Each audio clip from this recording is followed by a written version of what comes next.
Latest updates ఎప్పటికప్పుడు పొందడానికి studio one plus WhatsApp channel ని ఫాలో అవ్వండి. లింక్ డిస్క్రిప్షన్ లో ఉంది. పవన్ కళ్యాణ్ గత కొన్నాళ్లుగా రెండు పడవల మీద ప్రయాణం సాగిస్తున్న సంగతి మనందరికీ తెలుసు. ఒకవైపు సినిమాలు చేస్తూనే మరోవైపు పాలిటిక్స్ చేస్తూ వస్తున్నారు.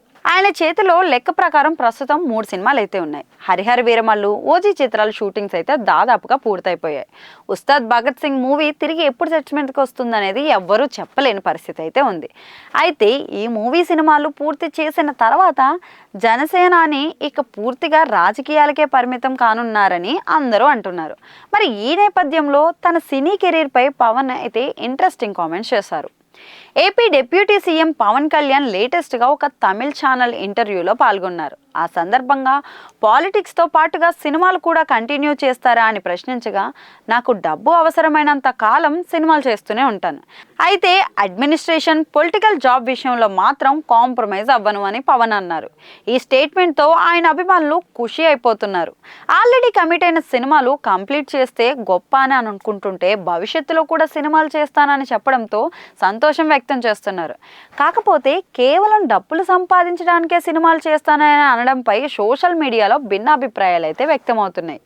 జనసేన పార్టీ స్థాపించిన పవన్ కళ్యాణ్ అజ్ఞాతవాసి తర్వాత సినిమాలకు గుడ్ బై చెప్పారు. ఆ సమయంలో ఇకవే పూర్తిగా ప్రజాసేవకే అంకితం అవుతానని కూడా ప్రకటించారు. అయితే గత ఎన్నికల్లో ఘోర ఓటమి చవిచూశాక కొన్నాళ్లకు వకీల్ సాబ్ సినిమాతో మళ్ళీ రీఎంట్రీ ఇచ్చారు. వచ్చి రావడంతోనే వరుస పెట్టి ప్రాజెక్ట్ సైన్ చేసేశారు. ఇక తన కెరీర్లో ఎన్నడూ లేనంతగా వేగంగా షూటింగ్స్ చేశారు. అయితే వీలైనంత త్వరగా ఫినిష్ అవుతాయనే ఉద్దేశంతో రీమేక్ చిత్రాలకు మొదటి ప్రాధాన్యత ఇచ్చారు.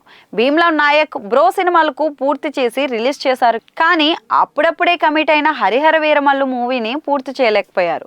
ఉస్తాద్ భగత్ సింగ్ ఇదివరకే 2 షెడ్యూల్ షూటింగ్ జరుపుకోగా ఓజీ సినిమాని మాత్రం చివరి దశకు అయితే తీసుకొచ్చేశారు. వీటితో పాటుగా సురేందర్ రెడ్డితో గతంలో ఒక ప్రాజెక్ట్ అనౌన్స్ చేశారు, కానీ అది ముందుకెళ్ళలేదు. ఇప్పుడు సినిమాల్లో కంటిన్యూ అవుతానని ప్రకటించడంతో ఎప్పటికైనా సూరి, హరీష్ శంకర్ సినిమాలను పూర్తి చేస్తానని ఫ్యాన్స్ అయితే భావిస్తున్నారు. పవన్ కళ్యాణ్ గతంలో కూడా ఇలాంటి స్టేట్మెంట్ అయితే ఇచ్చారు. అందరూ రాజకీయ నాయకుల్లా తనకు వ్యాపారాలు లేవని, అందుకే సినిమాలు చేసి డబ్బు సంపాదిస్తున్నానని, ఆ డబ్బును తిరిగి పార్టీ కార్యకలాపాలకు, సేవా కార్యక్రమాలకు ఖర్చు చేస్తానని చెప్పారు. ఆంధ్రప్రదేశ్ ఉప ముఖ్యమంత్రిగా బాధ్యతలు చేపట్టిన తర్వాత పవన్ కళ్యాణ్ సినిమాలకు డేట్స్ కేటాయించలేకపోతున్నారు. అందుకే మార్చి 28న రిలీజ్ చేస్తామని అనౌన్స్ చేసిన వీరమల్లు వెనక్కి అయితే తగ్గింది. మే 9వ తేదీకి షిఫ్ట్ అయిపోయింది. మరి ఈ గ్యాప్లో పవన్ కాల్ షీట్స్ ఇస్తే పెండింగ్ ఉన్న సీన్స్ అయితే షూట్ చేసి రిలీజ్కు రెడీ చేయాలని భావిస్తున్నారు. ఓజీ పరిస్థితి కూడా అలానే ఉంది. రాజకీయాలు చేస్తూనే సినిమాల్లో కొనసాగుతున్నానని చెప్తున్నాడు కాబట్టి రాబోయే రోజుల్లో పవన్ మరికొన్ని ప్రాజెక్టులు కమిట్ అయ్యే ఛాన్సెస్ కూడా ఉన్నాయి. కాకపోతే జనసేనానికి 2 పడవల ప్రయాణం ఎంతవరకు సాధ్యమవుతుందనేది చూడాలి.